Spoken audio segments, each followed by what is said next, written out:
Translation and purport by His Divine Grace, A.C. Bhaktivedanta Swami, Srila Prabhupada Ki Jai.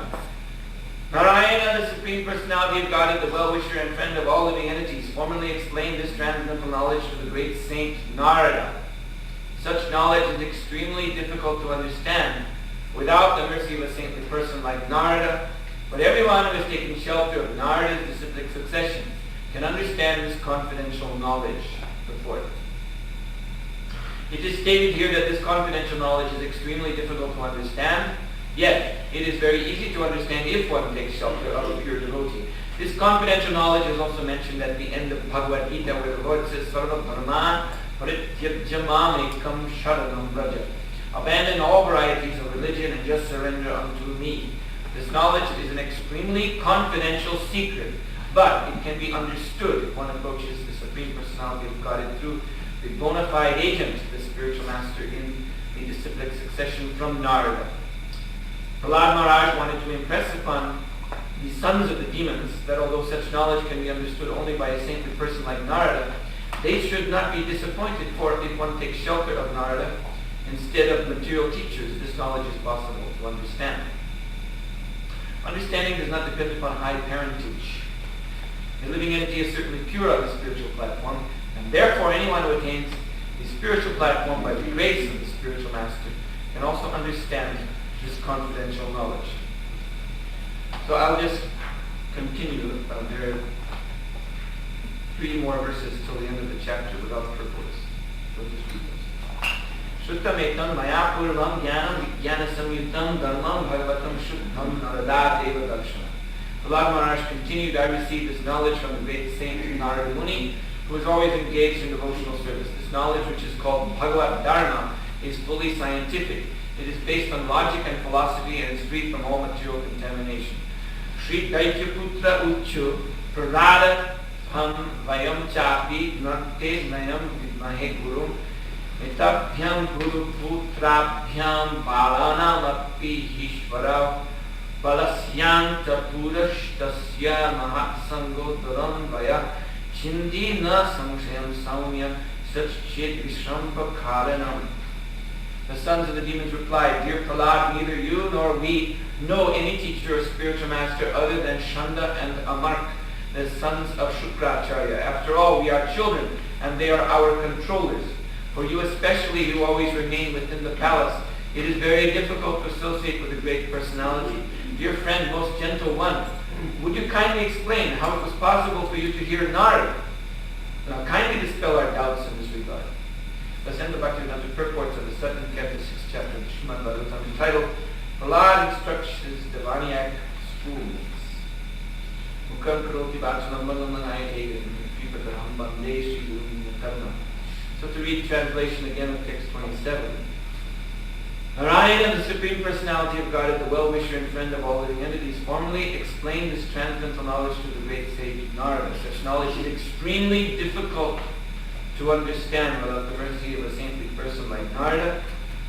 But everyone who has taken shelter of Narada's disciplic succession can understand this confidential knowledge.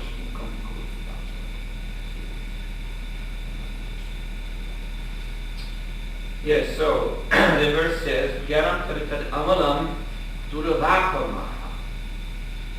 This knowledge, which Sri Prahlad Maharaj is explaining, which he has heard from Narada, is Amalam.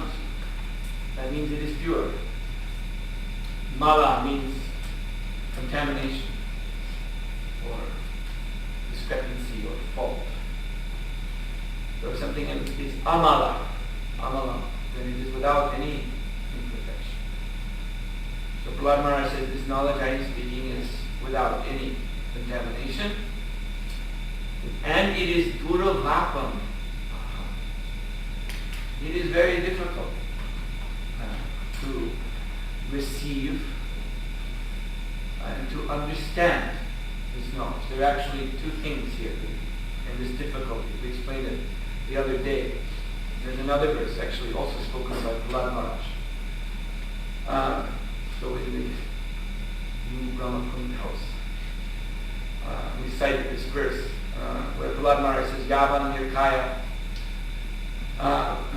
ratam atma vasopakalpam Jnanam, what is that? Jnana asim, weapon of knowledge, achyutabha. So he's saying in this human form of life, our only business is to receive this transcendental knowledge. This is the purpose. Otherwise, this human body, which is, he says, is ratam, the chariot of the soul, is uncontrollable. Atma vasopakalpa. This human body, when bereft of transcendental knowledge, becomes a vehicle to hell. It becomes a gateway to hell. So Prahlad Maharaj explains that we must, therefore, in order to utilize this human body for what it's meant to be used for, we must receive transcendental knowledge. Garhitya charanacharaya. He says, you must approach the lotus feet of a spiritual master who is coming in the disciplic succession. And charana, his lotus feet, archana. You have to worship. It's like we say, archana. Archana is worship of the deity. So the first object of worship are the lotus feet of the spiritual master.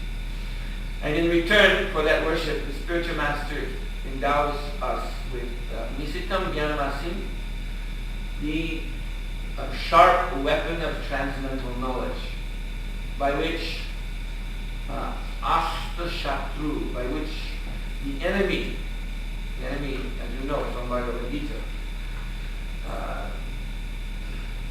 nitya vairana, the eternal enemy of the soul, is kama, is lust. So it is this lust that makes this human body, the senses, the mind, uncontrollable. So that enemy can be killed by this weapon of knowledge. But who can receive this weapon of knowledge?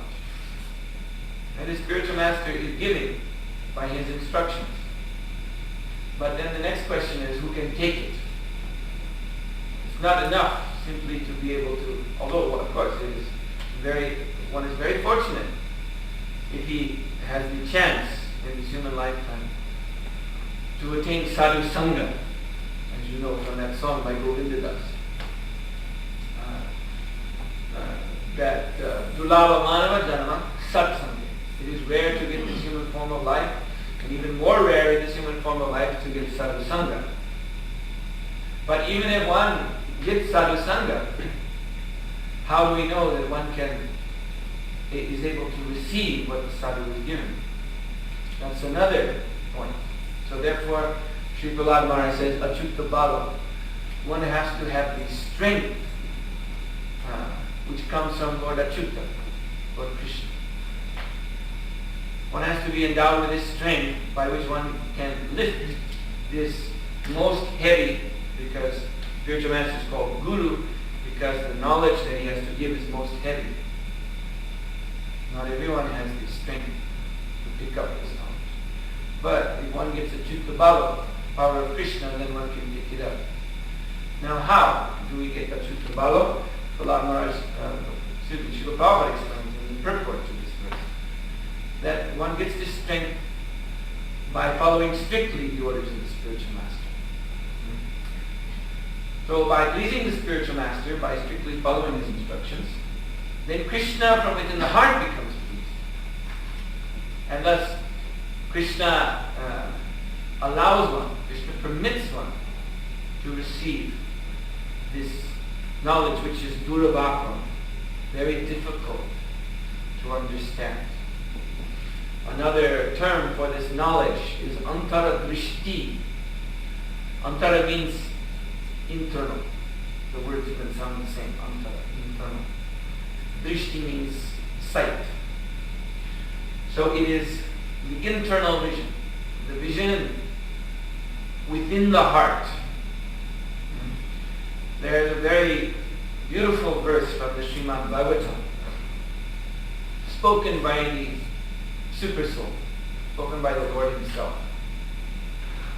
So he says, Hamsavaham cha tvam charya Sakyaya Manasayana.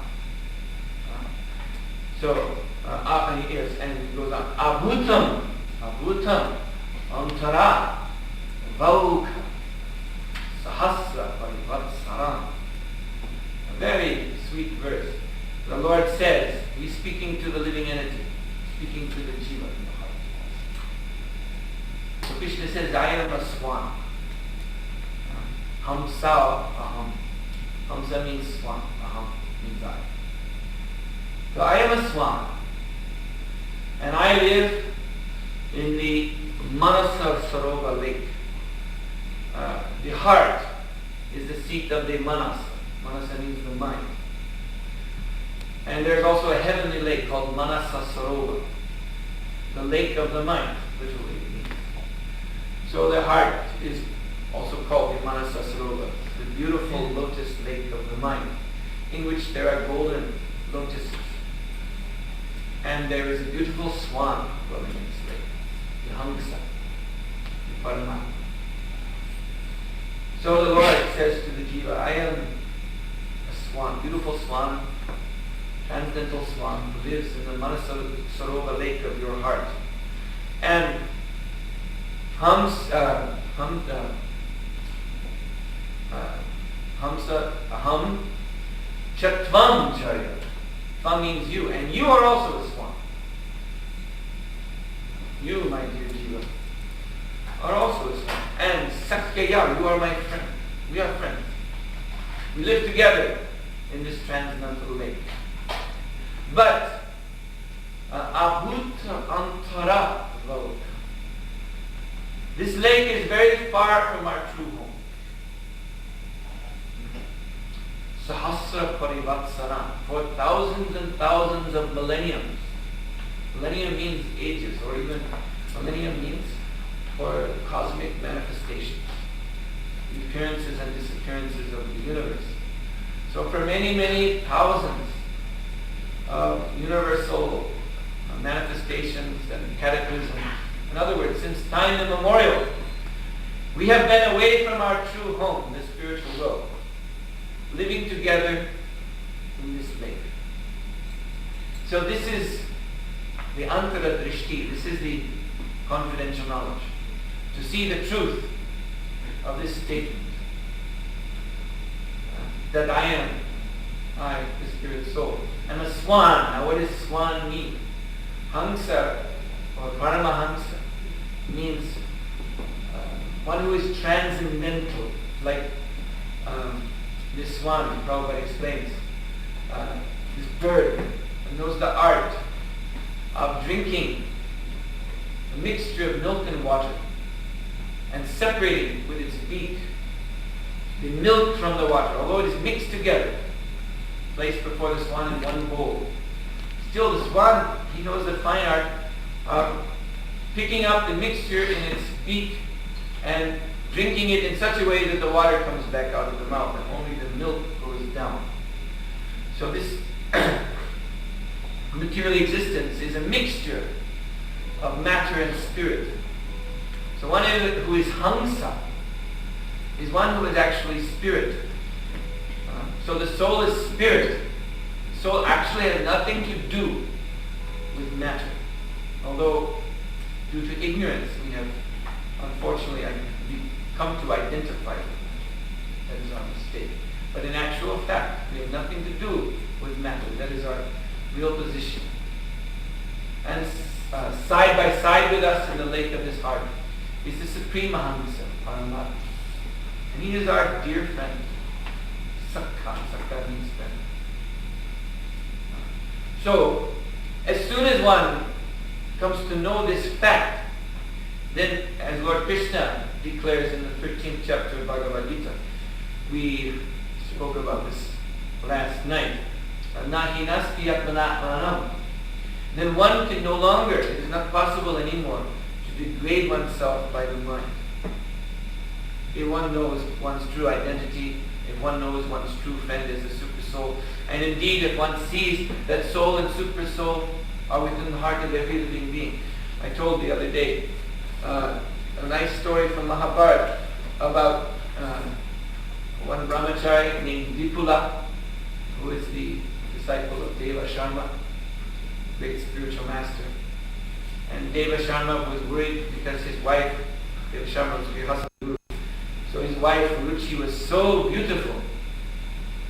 She was extraordinarily beautiful, exceptional among human women. She was beautiful as a demigod, which is never seen on this planet, such beauty. So he was afraid that because my wife is so beautiful, Indra, who is very lusty, will come and seduce her. Indra is very tricky. He comes even looking exactly like the husband of a woman. When the husband is away, he comes looking just like the husband to pollute her. And she, being innocent, she cannot see the difference. So Deva Sharma had to leave the ashram. So he requested his disciple that you please protect my wife. So in order to do this, Vipula, by mystic power, he transferred himself into the body, inside the body of Ruchi.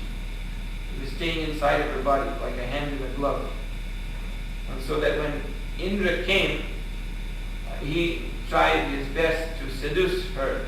But from within the body of Ruchi, Vipula, he suspended all of her sensory functions. So she was just standing like a statue.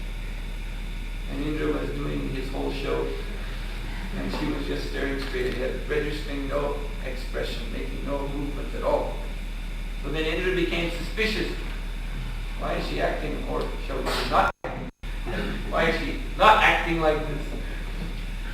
So then he looked into her eyes. He looked deep within her eyes and he could see Vipula inside. So he was very embarrassed and he left. So this way Vipula became very dear to the spiritual master for having done this.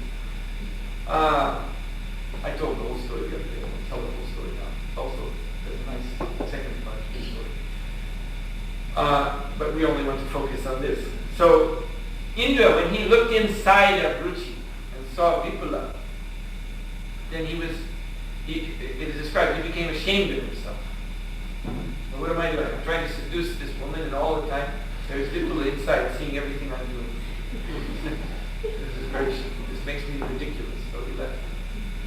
So this antara drishti means to see within. So when one can see within the heart of all living entities and sees Krishna looking out, looking at us, then how can one do any nonsense? How is it possible that Krishna is within our heart and Krishna is within the hearts of all other living entities? And how is it possible to view other living entities as objects of my lust? Try to exploit their bodies for my sense gratification. Because all the while, the Lord is seeing everything we're doing. That is, of course, very shameful for us to commit sinful activities in the sight of the Lord. So, Lord Krishna therefore says, one who has this antardrashti, this internal vision, then nahinasti atmanatmanam, he cannot degrade himself by the mind. He's situated in his position as Hamsa, as one transcendental to material attraction. And the Lord says also, in the next line, Tato yati param gati, that by having this antaradrishti, his way back home, back to Godhead is opened. Because the Lord has said, I am a swan and you are a swan, and we are very far from home. So as soon as we understand this, then together the two swans fly back to God. The two beautiful birds of the heart. They leave. They begin their journey back home. The Lord leading the legion back to transcendental Dham, Govardhan. So, all of this knowledge is there. It's not something that has to be added. It is there already in the heart, but it is covered. So, Jiva Shakshat Nahitat Guru Chaitanya Rupa. Therefore, because the Jiva, he's covered by ignorance. He is generally unable to see within the heart. But Shikshaguru Haiti Habe Mahantasu. The Shiksha Guru, the instructing spiritual master, appears without, because our vision is not antara, it's bahir drishti, it's external. We look without into the world of matter. So Krishna is so kind to us that his representative appears without, appears externally. But when he speaks this antara drishti. So in other words, that which is within appears by Krishna's mercy without. We, due to our long association with the material nature, we have forgotten to see. We have lost interest. Actually, that is the sense of the word ignorance. Srila Prabhupada always used to pronounce the word ignorance as ignorance. Because we are ignoring the actual facts, the actual truth. We are ignoring. We have turned our eyes away from that. We don't want to see. As you know, you associate with, sometimes we meet in preaching with persons who are in ignorance. And they don't want to hear. Start to talk about the philosophy of Krishna consciousness. They want to push it out of their minds immediately. Now let's change the subject. When we sometimes meet our relatives, we have some unavoidable relationship with them. So we have to talk. But they're not interested to hear about Krishna. They desire very, very strongly to ignore God consciousness. And to ignore the fact that they must die. And to ignore the fact that after dying, they must reap the consequences of their sinful activity. No, this they don't want to hear, they don't want to think about. Please talk about something else. Talk about football, talk about anything, but not about that. So this is our unfortunate condition. For so long we have ignored. But Krishna is so kind that in spite of our ignorance, he appears externally. Shiksha Guru haite hapi mahanta surupa as the Shiksha Guru. And the Shiksha Guru, as Sri Narada Muni explains here, Narada Muni is the Shiksha Guru. He has heard this knowledge from Lord Narayan directly. All of the spiritual masters represent Narada Muni. So the Shiksha Guru transmits this internal knowledge. Now, another point is that in order to receive this knowledge, we mentioned how one must have this Achyuta Bhava, this strength given by Krishna. So the qualification for being endowed from within the heart by this strength is also mentioned in Śrīmad-Bhāgavatam. Bahir Jata Viragaya. Again, this word bahir, external. One has to renounce the external, the interest in the external world. One has to give that up. Until one gives that up, then one cannot actually receive this antara drishti. Now, what does that external world mean? That means the world of the three modes of material nature. If one is attached to the three modes of material nature, then even though one may have the good fortune of good association, one may have the opportunity to hear transcendental knowledge, he'll not be able to actually take it. The modes will thwart him. And an example I can give of this is the example of King Muchukunda, who was a very pious Kshatriya, as you know. He fought for a long time against the demons on the side of the demigods. And at the end of his fight, he was requested by Skanda that you, please, ask for any benediction. We will give it to you. We're so grateful to you. So King Muchukunda had been fighting for so long, but apparently, although he'd been doing this great service for the demigods, he was still in this external consciousness, still identifying with the body. So that afterwards, after the fight was over, he felt himself very tired.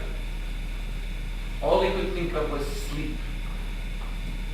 So when the demigods requested, please ask for anything, he said, I want to sleep.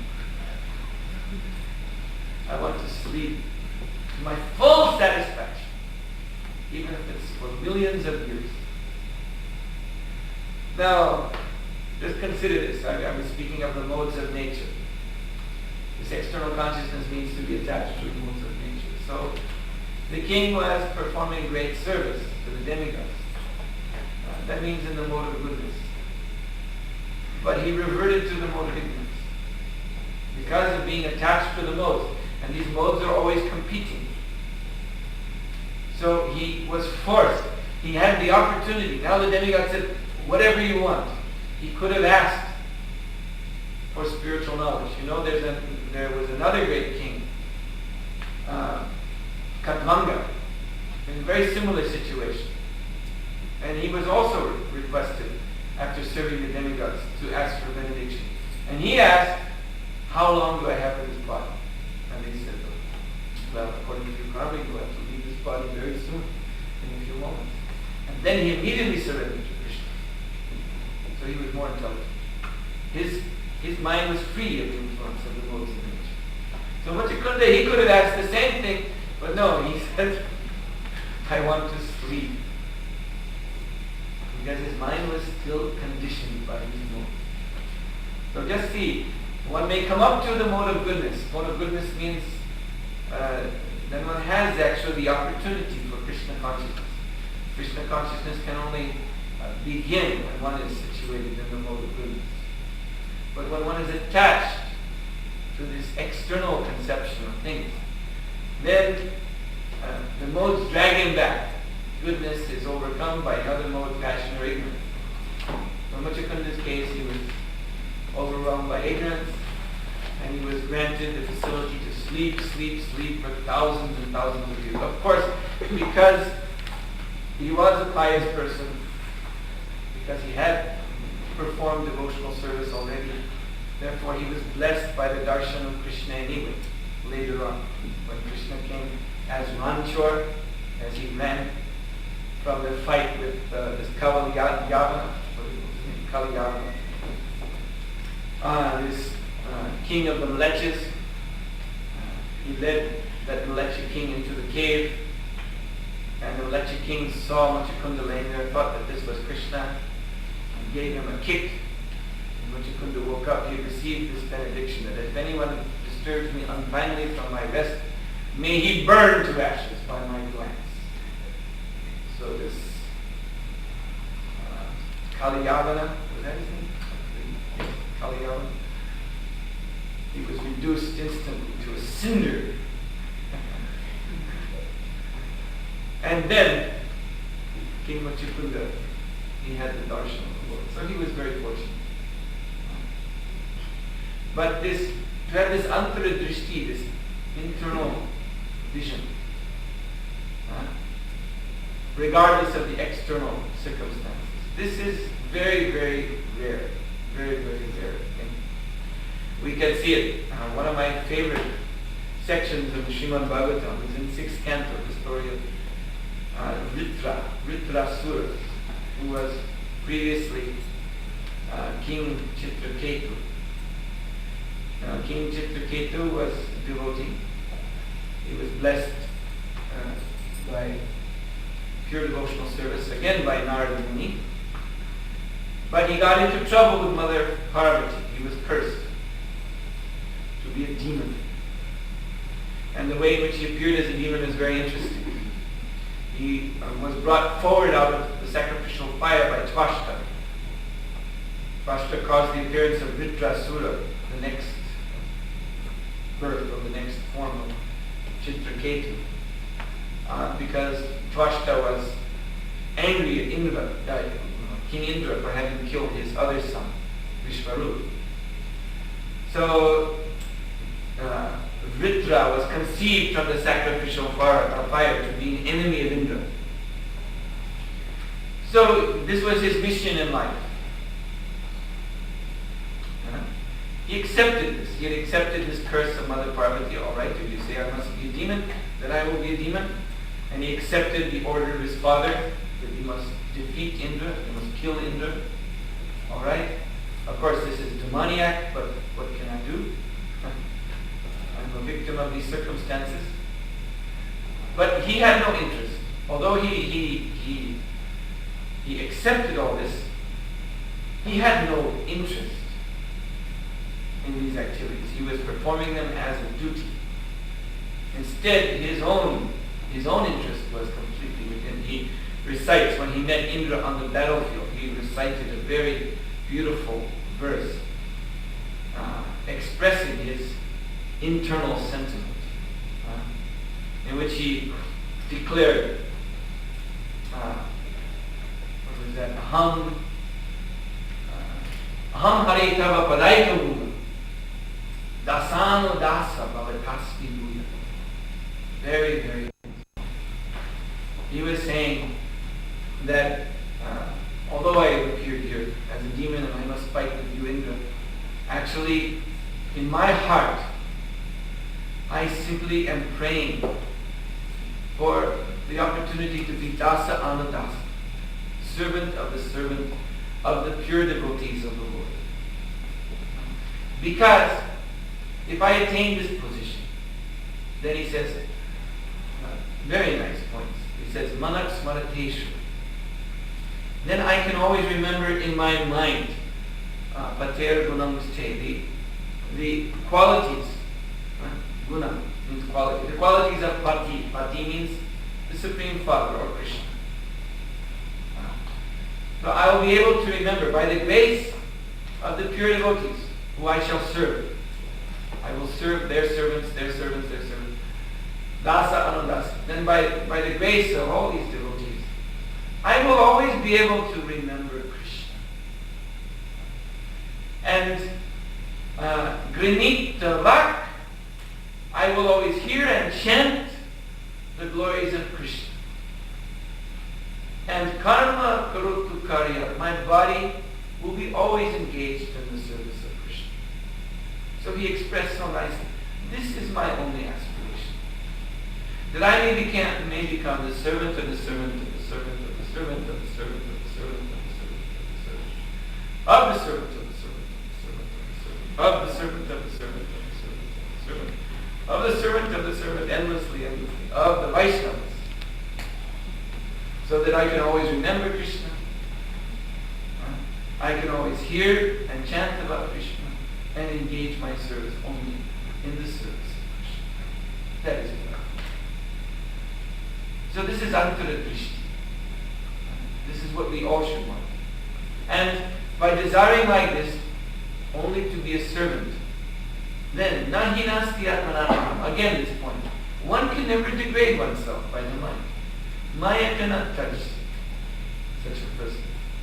So this is very wonderful. I especially am always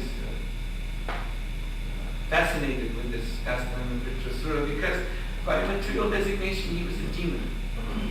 He had a big, huge, horrible body with sharp teeth, blazing eyes, very fearsome to see.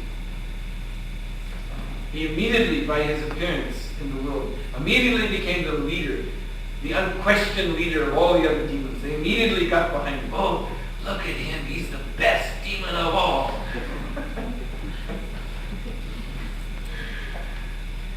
And he had this mission. You see, the demons are called Indrari.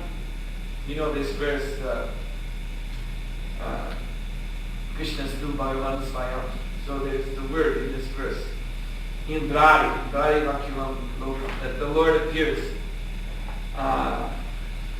in this world in his avatar forms as the killer of the enemies, Indrari, the killer of the enemies of Indra.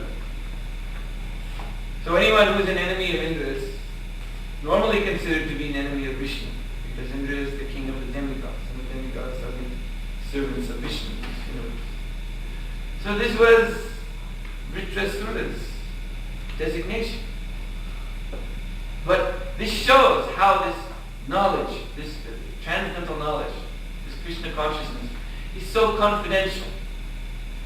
Because he had this Antara Drishti.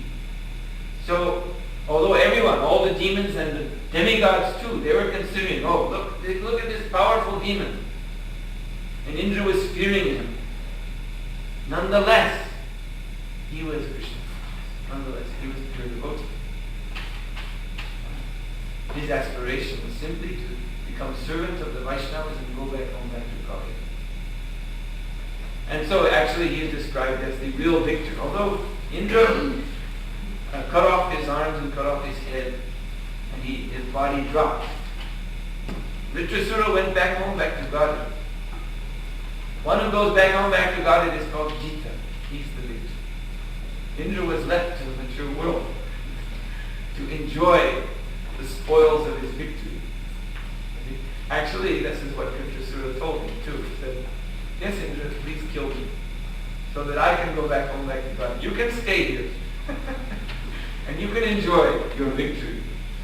But I don't consider that victory at all. I am not interested in such things. Actually, Vritrasura, he said, actually the Lord forbids his pure devotees from engaging in such sense gratification that you are accustomed to engage in.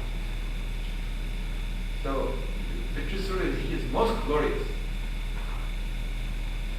Most glorious. So this is, here if we think about Vritrasura, we can see why this knowledge is called confidential. So one who has this knowledge, one who is situated in this confidential knowledge, Antara Drishti, able to see within the heart his own true nature, his relationship with Paramatma, that is called in Bhagavad Gita Brahmasparsa. That means he's in touch with the spiritual world. So Lord Krishna says, Bhayasparsheshu asakta. In order to become Brahmasparsa, first, Bhayasparsheshu asakta. One has to give up the Bhayasparsha. One has to give up the contact, the touch with the external material world, the world of sense gratification. We have to do that. And by giving that up, then Vindati Atmina Vaisukha, then one tastes pleasure within. Brahma Yoga Yuktatma. One tastes the pleasure which is available by Brahma Yoga, by being always in contact with the Supreme Lord. And this sukha, this pleasure, sukha akshaya. This sukha, this transcendental pleasure is imperishable. Such a person who is situated in this antara drishti, he is enjoying a pleasure within. Sukha akshaya asmate, which which cannot be reduced or cannot be subtracted from, as is the pleasure of those who are situated in the modes of nature. Those who are situated in the modes of nature, they may attain something, but then by the changing of the modes, it's taken away. As we gave the example, one may come to even to the mode of goodness, but then suddenly the modes revert, and he's in the mode of ignorance. But for one who is situated within, who is in contact within, with his real nature and with Paramatma, then he is ever situated in the ocean of transcendental bliss, which can never fade away. So, this is the meaning of this transcendental knowledge that Prahlad Maharaj is speaking of. Are there any questions? Yes? There seems to be a circular reasoning to explain that to understand the knowledge given from the pure devotee, one has to have this Ashvita Bhava, which is strength of Krishna. And this strength of Krishna one gets from the pure devotee by serving the pure devotee. But to serve the pure devotee, one has to hear from the pure devotee and understand that one has to serve. No, that's not exactly true, because even what Sadhu Sangha is so powerful that even if one is in ignorance, he begins to render service to the pure devotee. Just like Mugrari the hunter. He wanted to serve Narada simply by the influence of Sadhu Sangha. The pure devotee, he's such a wonderful personality that even someone who's very fallen like Mugrari, he's attractive and wants to render service. After all, we are by nature servants. We in any case are serving something. So it is quite natural to become attracted just by association to serving the pure devotee. So Mugrari the hunter, even while he was still situated in total ignorance, he wanted to serve. He was offering Narada Muni to please take some skins. I have some nice things, some skins and some horns and so on. Would you like any? And Narada said, no. But he wanted to serve, so then he asked, well, how can I serve? And then Narada began to explain the proper method of service. And by this, then he attained transcendental knowledge of Krishna consciousness. So the service attitude is generated by sadhu sangha. Even without any knowledge, it's agyata sukriti. One may serve the pure devotee even without knowing that he is serving the pure devotee, or even without any conception of rendering service to a saintly person.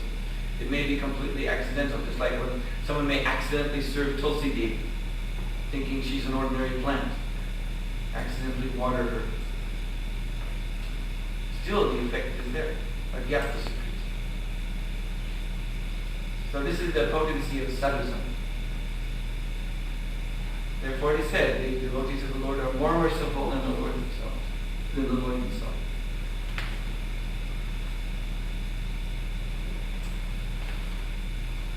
Any other questions? I would like to ask about Kasura. Because he was actually Krishna conscious. But still it was someone who could criticize him. Say that if he now was Krishna conscious, why did he engage in this demonic probably he was present in this why did he engage in this demonic activity when he still was actually exactly alive? Why didn't he just go before He was, let's explain, when he was cursed by Mother Parvati, he was accepting her curse. He was addressing her as mother. That, my dear mother, you wish me to take my next birth as a demon? All right. He accepted this curse, just like Maharaj Parikshit accepted the curse of Srini. He didn't have to, but he did anyway. And the purpose, and sometimes the devotee does not accept the curse. Like in the 9th canto, there's a story of Prashadra, who was a Kshatriya prince who was cursed by Vashishta because he was to protect a cow, but in the darkness, when the lion or tiger jumped on the cow, he struck out with his sword but killed the cow and only cut the ear off the tiger. So Vashishta Muni accused, you killed a cow, that was a great sin, so you must take your next birth as Shudra. But Prashadra, he just went to the forest and absorbed himself in thoughts of Krishna, and there was a forest fire which burned up his body, and he went directly home back to Godhead. So he did not accept the curse. So a pure devotee can, even such a curse from Mother Parvati,